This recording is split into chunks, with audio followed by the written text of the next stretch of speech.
আসসালামু আলাইকুম প্রিয় দর্শক, আজ আমি রয়েছি গাইবান্ধা জেলার গোবিন্দগঞ্জ উপজেলার তালেকানুপুর ইউনিয়নের সন্দইল হারিয়া মণ্ডল জামে মসজিদে। দর্শক, এটি একটি ঐতিহাসিক মসজিদ। এখানে প্রতিনিয়ত দূর দূরান্ত থেকে ধর্মপ্রাণ মুসল্লিরা সালাত আদায় করার জন্য আসেন। আজ আমি এই পুরো মসজিদের চিত্র আপনাদের সঙ্গে তুলে ধরব। আমার এই পেজটিতে আপনারা একটু লাইক কমেন্ট শেয়ার করবেন, আর ভিডিওটি ভালো লাগলে অবশ্যই কমেন্ট বক্সে জানাবেন। ধন্যবাদ। সন্দইল হারিয়া মণ্ডল জামে মসজিদ। মসজিদটি গাইবান্ধা জেলার গোবিন্দগঞ্জ উপজেলার তালেকানুপুর ইউনিয়নের জামালপুর বাজারের সন্নিকটে অবস্থিত। মসজিদটি কে বা কারা কবে নির্মাণ করেছিল এ বিষয়ে সুনির্দিষ্ট কোনো তথ্য পাওয়া যায় না। এ বিষয়ে অনেকের মধ্যে রয়েছে অনেক মত। আপনারা বলতে পারেন না কবে এই মসজিদ হয়েছে, তাই না? অনুমান বলা হয়। বিগত আমলে উপজেলা টিউনো সাহেব এবং এসিলেন সাহেব আসছিল, ওনারা সব অনুমান করতে পারেনি। ওর এখানকার একটা দূরে ইট নিয়ে পরীক্ষা করে করার পর বলছিল এরা মকর পিরিয়ড। 3 গম্বুজ বিশিষ্ট মসজিদটি কোনো রড সিমেন্ট ছাড়াই নির্মিত হয়েছে। মসজিদে প্রবেশের 3টি মূল দরজা রয়েছে, এতে নেই কোনো জানালা। এটি মসজিদটির প্রধান কক্ষ। প্রধান কক্ষে রয়েছে 3টি কাতার। প্রতিটি কাতারে 50 জন করে মুসল্লি একসঙ্গে সালাত আদায় করতে পারেন।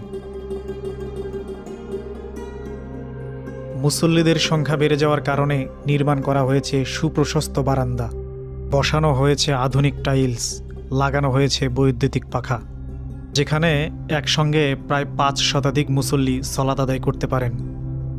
শীতকালে বেছানো হয় কার্পেট। এই মসজিদের ভেতরে মূলত 3টি কাতার রয়েছে। একটি কাতারে 50 থেকে 52 জন লোক দাঁড়াতে পারে, আর 3টি দরজা রয়েছে এবং 3টি গম্বুজ রয়েছে।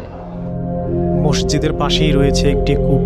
মুসল্লিদের ওযু করার পানি এই কূপ থেকেই উত্তোলন করা হয়ে থাকে। সম্পূর্ণ মসজিদ কম্পাউন্ডটি 4 থেকে 5 মিনিটে পায়ে হেঁটে শেষ করা যায়।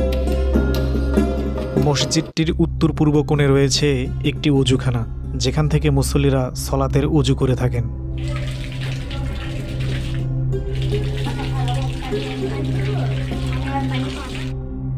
এর পাশেই রয়েছে বেশ কয়েকটি শৌচাগার এবং তার পাশেই রয়েছে বেশ কয়েকটি প্রস্রাবখানা।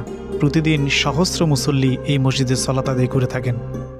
শুক্রবার, জুম্মাবার, গরিবের ঈদের দিন জুম্মাবারে মসজিদটিতে অসংখ্য মুসল্লির উপস্থিতি লক্ষ্য করা যায়। সকলের উদ্দেশ্য মহান আল্লাহ রব্বুল আলামিনের নৈকট্য লাভ করা।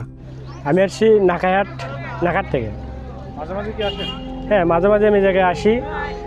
উদ্দেশ্য আমি একটা নিয়ত করছিলাম, মানুষ খুঁজছিলাম যে জায়গার আমার যদি ভালো কিছু হয় তাহলে আমি এই জায়গায় কিছু মানুষ করব। জুমার সালাত শেষে ব্যবস্থা করা হয় তোবারক। দূর দূরান্ত থেকে মুসল্লিরা এখানে তোবারক নিয়ে আসেন।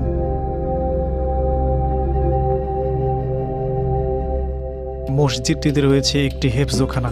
এখানে মক্তব, নুরানি, নাজেরা এবং হিফজ বিভাগে প্রায় 35 জন ছাত্রছাত্রী পড়াশোনা করে থাকেন।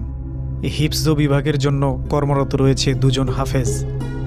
অত্র এলাকায় ধর্মীয় শিক্ষা বিস্তারে বিশেষ ভূমিকা পালন করে আসছে এই প্রতিষ্ঠানটি।